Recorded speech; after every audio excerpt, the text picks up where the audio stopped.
Alright, so I've changed my rear main seal and I'm about ready to put my oil pan back on.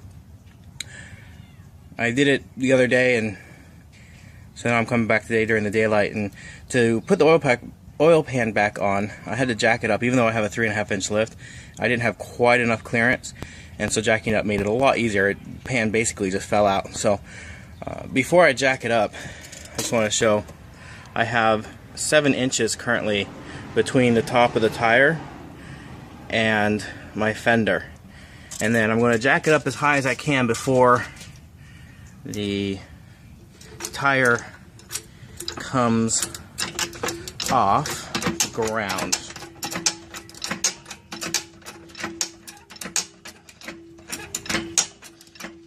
And my sway bars are still connected.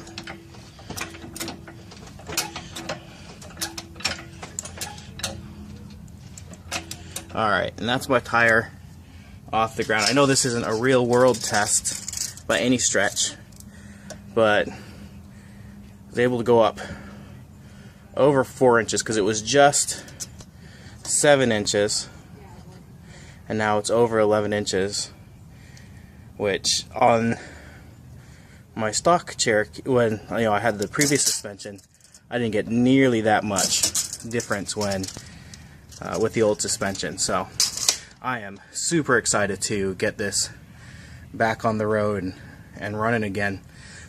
So my goal is to have it buttoned up and ready to go today. I think I've fixed my head gasket issue, but I haven't had a chance to run it since I started working on the rear main seal.